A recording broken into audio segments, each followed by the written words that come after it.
So in the last commentary, we presented this problem of skepticism, the problem of how we know anything, period, and more specifically, how we know anything about the world outside our own heads. In this commentary, we'll talk about how Descartes dealt with this problem and attempted to solve it. So in the Meditations, after setting up the problem, quite specifically the problem of mundane skepticism, but also the problem of global skepticism, Descartes suggested that we could actually show that skepticism was not correct in two steps. The first step is to show that some of our beliefs are actually indubitable. That is to say, they have to be true. They're not the sort of thing that could possibly be subject to doubt.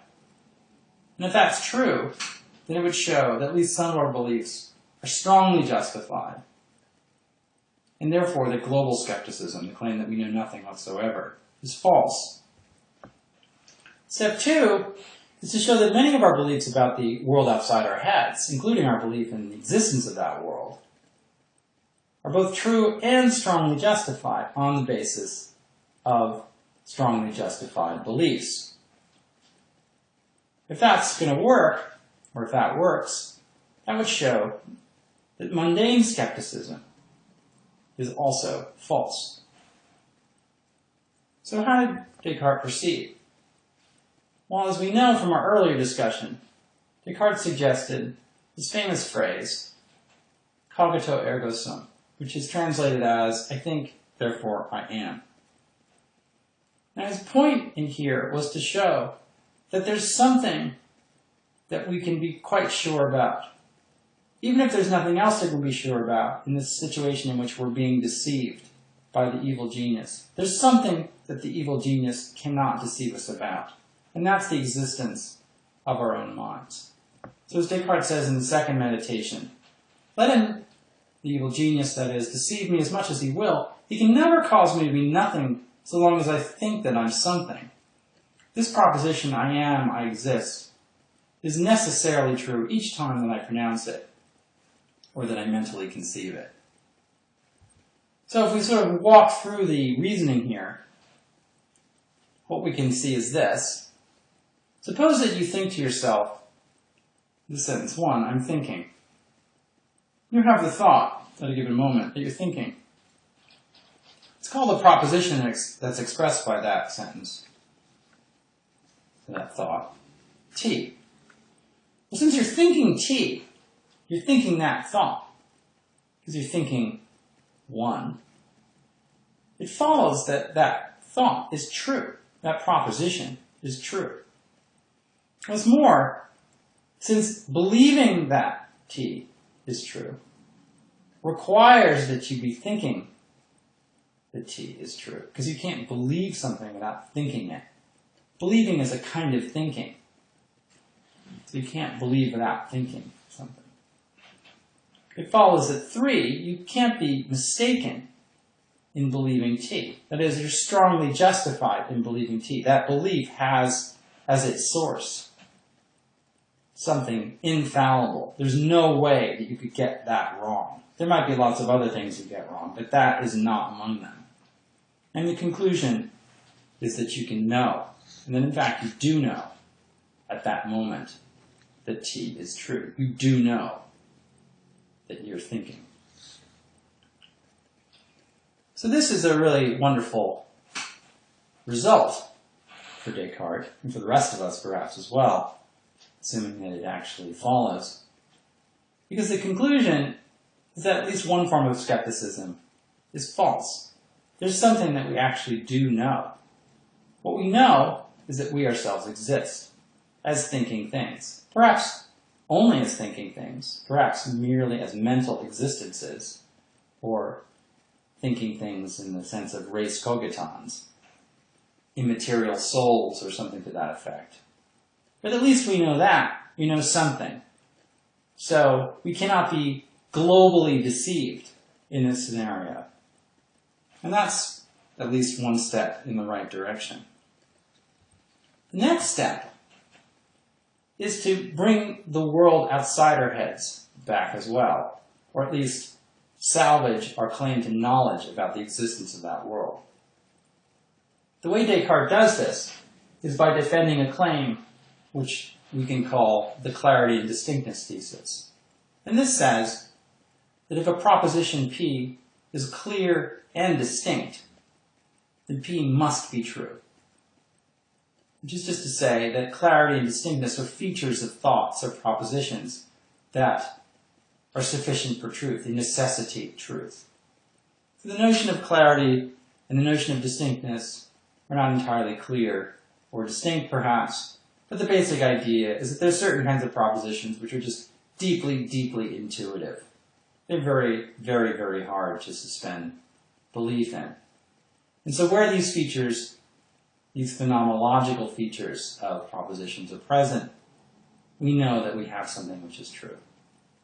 The corollary of this thesis is that if you know that a proposition is clear and distinct, then you know that that proposition is true. That follows directly from the thesis. Well, this is terrific news, or terrific development, because what it allows us to do is to bring the world back onto the scene. So, the way this works then, we've already established, or Descartes has already established, that we exist as minds. We also can be knowledgeable about our mental states. We can believe that we have hands, we can have knowledge about our mental states, and we have certain beliefs about the way the world is. For example, we might believe that we have hands, and that proposition that we have hands might be clear and distinct. It just seems absolutely unshakable. It has these features that are markers or indicators of truth. So since the proposition that I have hands is clear and distinct, according to Descartes, my belief in that proposition counts as knowledge, because if a proposition is clear and distinct, then it has to be true.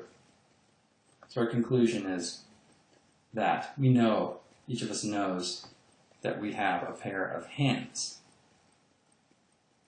So this is a really nice development because, again, what it gets us to is the existence or knowledge of the existence of our bodies and other physical things, which we could not take for granted until this point.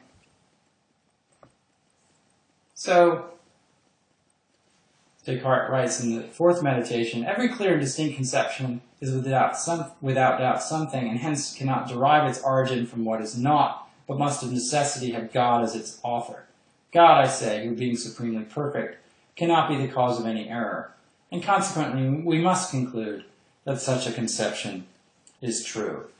What Descartes is getting at here is his reasons, or what he thinks should be our reasons, for endorsing the clarity and distinctness thesis.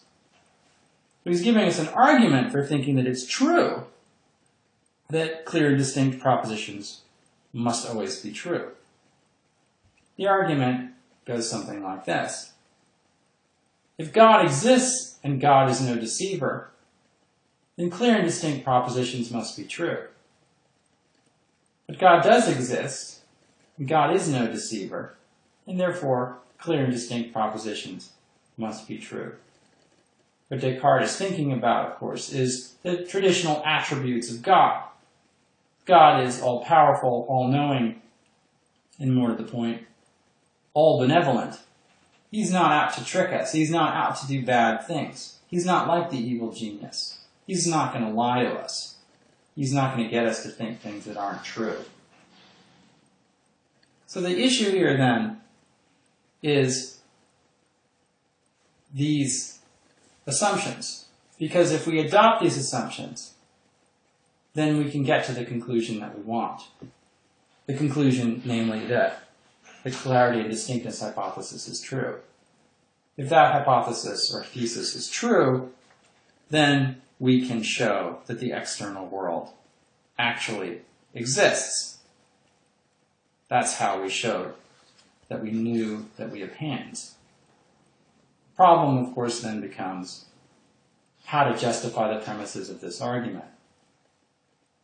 Now, if this all goes through, we've got our conclusion, but we want to see if we can actually get there.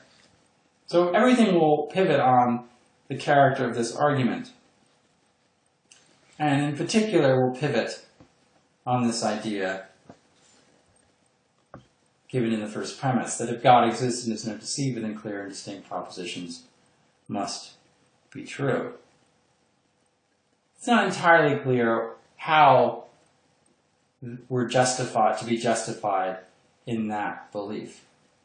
The mere fact that God exists and is no deceiver does not, on the face of it, tell us what we want to be confident in, which is that these propositions that are clear and distinct, that have these markers of truth, actually have to be true.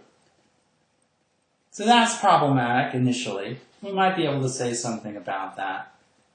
We might say, for example, that if God exists and is no deceiver, then there wouldn't be these propositions which have all the marks of being true that weren't in fact true.